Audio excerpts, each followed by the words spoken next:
जब तक बेटी हमारे घर है उनकी हर इच्छा ज़रूर पूरी करे। 5 साल की बेटी बाजार में गोलगप्पे खाने के लिए मचल गई। किस भाव से दिए भाई? पापा ने सवाल किया। 10 रुपये के 8 दिए, गोलगप्पे वाले ने जवाब दिया। पापा को मालूम नहीं था गोलगप्पे इतने महंगे हो गए हैं। जब वे खाया करते थे तब तो 1 रुपये के 10 मिला करते थे। पापा ने जेब में हाथ डाला तो 15 रुपये बचे थे।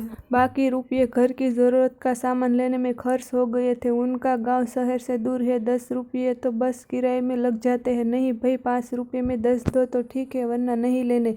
यह सुनकर बेटी ने मुंह फुला लिया। अरे अब चलो भी नहीं लेने इतने महंगे। पापा के माथे पर लकीरें उभर आई। अरे खा लेने दो ना साहब, अभी आपके घर में है तो आपसे लाड भी कर सकती है। कल को पराए घर चली जाएगी तो पता नहीं ऐसे मसल पाएगी या नहीं।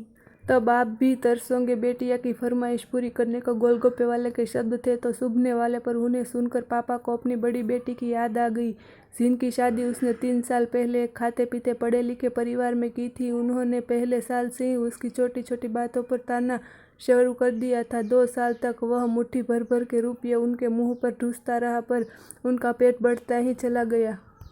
और अंत में एक दिन सीढ़ियों से गिरकर बेटी की मौत की खबर ही मायके पहुंची। आज वह छटपटाता है कि उनकी वह बेटी फिर से उसके पास लौट आए और वह सुनकर उनकी सारी अधूरी इच्छाएं पूरी कर दे, पर वह अच्छी तरह जानता है कि अब वह असंभव है।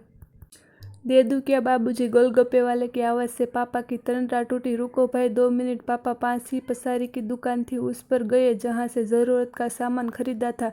खरीदी गई 5 किलो चीनी में से 1 किलो चीनी वापस की तो 40 रुपये जेब में बच गए। फिर ठेले पर आकर पापा ने डबडबाई आंखें पोंछते हुए कहा, जब खिला दे भाई, हाथ खीरा जरा कम डालना, मेरी बेटियाँ बहुत नाजुक है। सुनकर 5 वर्ष की गुड़िया जैसी बेटी की आंखों में चमक आ गई और पापा का हाथ कसकर पकड़ लिया। जब तक बेटी हमारे घर है उनकी हर इच्छा ज़रूर पूरी करे। क्या पता आगे कोई इच्छा पूरी हो पाए या ना हो पाए। ये बेटियां भी कितनी अजीब होती है। जब ससुराल में होती है तब मायके जाने को तरसती है। सोचती है कि घर जाकर माँ को ये बताऊंगी, पापा से ये मांगाऊंगी, बहन से ये कहूँगी, भाई को सबक सिखाऊंगी और मौज मस्ती करूँगी। जब सस में मायके जाती है तो एकदम शांत हो जाती है, किसी से कुछ भी नहीं बोलती। माँ बाप भाई बहन से गले मिलती है, बहुत खुश हो जाती है, भूल जाती है कुछ पल के लिए पति ससुराल, क्योंकि एक अनोखा प्यार होता है। मायके में एक अजीब कोशिश होती है। मायके में ससुराल में कितना भी प्यार मिले, माँ बाप की एक मुस्कान को तरसती है बेटियाँ। ससुराल में कितना भी रोए पर मायके में एक भी आंसू नहीं बहाती है बेटियाँ, क्योंकि बेटियों की सिर्फ एक ही आंसू माँ बाप भाई बहन को हिला देता है, रुला देता है।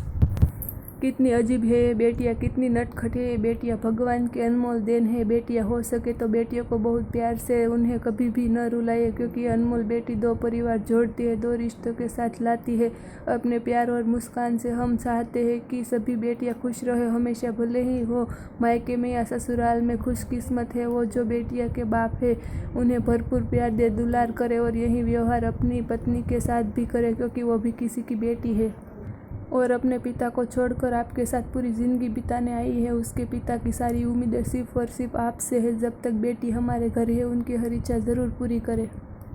ये कहानी अच्छी लगी हो तो लाइक और सब्सक्राइब कर देना प्लीज़।